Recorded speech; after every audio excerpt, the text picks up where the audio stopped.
We covered it a little bit last week. Newark, New Jersey, has majority is African American, very poor. Similar to Detroit, Flint in the makeup. Very not a lot of investment in Newark, even though New Jersey, one of the state's highest property taxes. Just yesterday, driving from where my girlfriend is from originally to Newark. 10 minutes before Newark was really nice suburbs. You drive to Newark, not nice. Really crumbling. And you see this in Detroit, where the drop-off is very stark, very quick. So, Newark, you'll be amazed to see this, and I was amazed. Some of the pipes, some of the water pipes in Newark were installed in the 1880s. 1880s, do the math. That would be 140 something years ago. Newark and the water group suing it may be fighting in court, but there's one thing both sides agree on. Residents need to understand the importance of lead-contaminated water and what to do about it. For the third consecutive 6-month period, the city of Newark reported elevated levels of lead in its tap water in 12% of its samples. State data shows. No one is surprised by the result. Quote, "We have identified that there's an issue and we're trying to address it."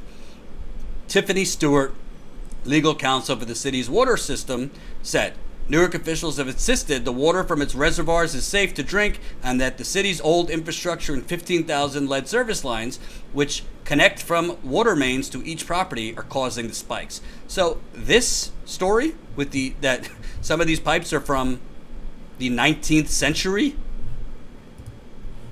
that story I think was from a year or two ago.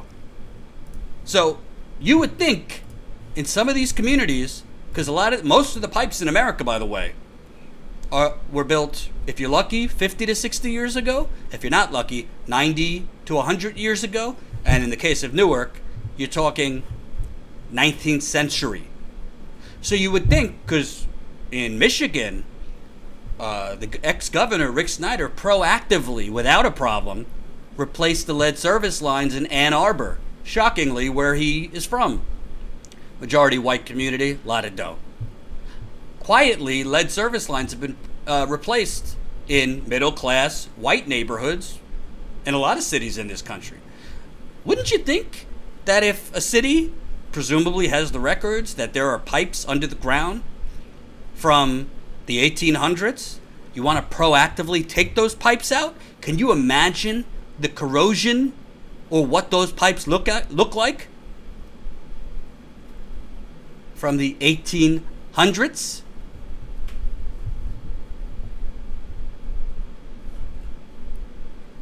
So the chickens have come home to roost, and now Newark, they are finding extremely high lead levels all over the city.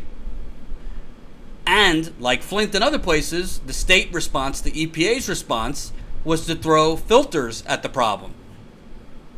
Well, they did new rounds of testing with the filters, even with water filters. High lead, higher than the quote allowable limit of 15 parts per billion, were found. It is now the 5th straight day that residents in around 15,000 Newark, New Jersey homes are being given bottled water for drinking. And quote, "This is a slap in the face to the residents of the city of Newark," resident Donna Jackson told ABC. "We are now in panic mode because the Fed had to come in to tell us to stop drinking the water." By the way, they just started raising the alarm. There were high levels of lead found in Newark schools in 2010. You know who was mayor of Newark in 2010? Say it with me now. Cory Booker. One way lead particles get into water is through corrosion in pipes. In what is believed to be the case in Newark, the metal and lead service plumbing line starts to tear away and mix in with the water passing through. This is often apparent in older pipes. In some affected Newark neighborhoods, pipes are over 100 years old, the AP reports. In June 2017, citywide tests showed that more than 10% of homes across Newark had twice the amount of lead that is considered according to federal law. I got to be honest with you, I've covered this enough. I don't believe a word coming from state water departments or the EPA. They could say it's 10%, But unless there is independent, say it with me, independent, not state testing, not EPA testing, because they cherry pick and they cook and they game the system in Flint, in Milwaukee, and many other places.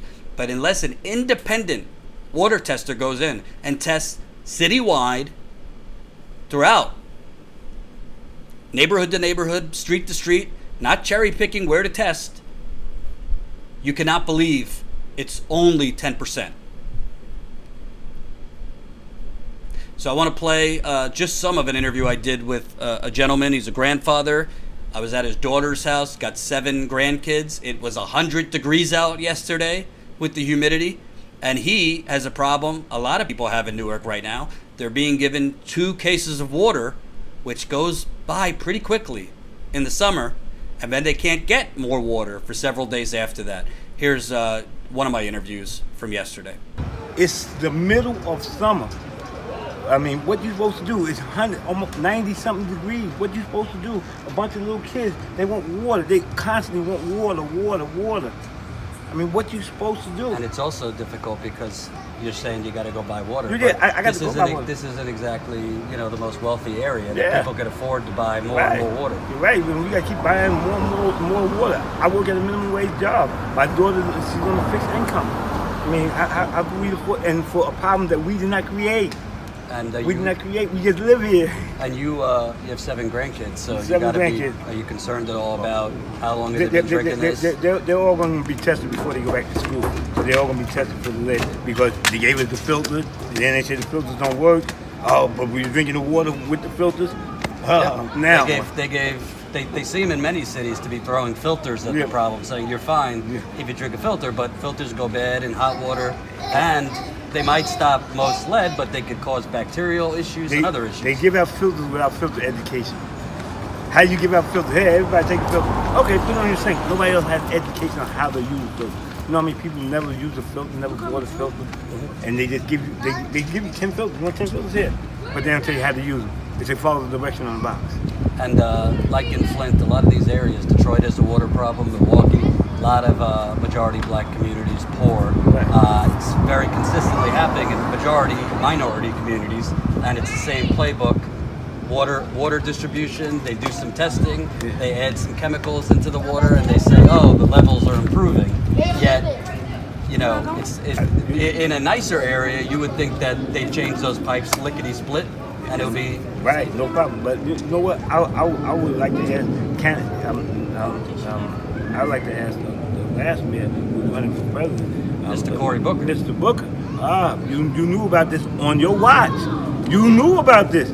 This ain't just happened. You knew about this on your watch. Yes, it's falling on the mayor now, Baraka, but you knew about this on your watch and you did nothing. And you did nothing. You knew about this on your watch. And what are you doing, Mr. Booker, to help us, people that need water now? What are you doing besides campaigning for president? This happened on your watch. On your watch too, Mr. Booker. This happened on your watch. And we know it happened on your watch. Because they were finding high lead levels in 2010 when he was mayor. But now it's suddenly getting now attention. All of a sudden it's getting attention. But it happened on his watch, and he knew. They knew then. That's where with the federal lawsuit, we need to find out who knew what and when they knew. So that was my conversation yesterday with Lonnie Warner. Grandfather of 7. That was his daughter's place. And honestly, I think, and by the way, beginners benefit of the doubt. That was my girlfriend. She was actually wiping the sweat off her face, so that's why you saw her thumb in front of the camera. She means well, and I appreciate her holding the camera up. So she did a good job there, minus the thumb. But I think what he's saying is so important, because even with the minimal attention that the national media is giving this, remember, the media went to Flint for like a week in 2016, and it was all the media was covering was Flint. Newark's not even getting that. So, like, other than local media, and national media is kind of there. You've seen national media articles It's not being treated as like an urgent crisis. I mean, Flint was treated that way for like 5 minutes. So after this initial coverage with, I'd say it's more heavy on the written end. You see more articles about the Newark water crisis. Where are people? I'm even talking to Bernie. When is Bernie going to Newark?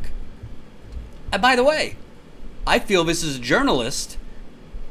How do you choose where to go? It's not just Newark. There's water problems in Milwaukee, Pittsburgh, East Chicago, Indiana, obviously Flint, Detroit, North Carolina, Oregon, California. There's not enough journalists and politicians in the world. So, the thing is, and I say this based on having been to Flint 14 times. Ty was in Flint for, 10, 11 times? Yeah. Paul Revere ain't coming. The citizens, unfortunately, mostly black, but unfortunately, or maybe tellingly, this is now coming to the white side of towns too. A lot of poor white people in Flint, Detroit, other areas, Milwaukee. The water is messed up because our politics is messed up. In Flint, it was a very acute situation, They switched the water source, they didn't add the proper chemicals, and tragedy and calamity. This is due to political corruption and negligence. We got enough money, $738 billion for this Pentagon budget, but they can't proactively replace lead service lines maybe a century after they're built? This is 1880. 1880, some of these pipes were built. You wonder if Newark was a different profile, maybe they'd have the records and maybe they'd act accordingly to change those pipes. Hope you enjoyed that last video. Hop on over to statuscoup.com where you can sign up for our email list and become a member for as low as $5 to $10 a month. Membership is how we grow. That's statuscoup.com/join. And remember, join our email list so we can grow the revolution with you. Status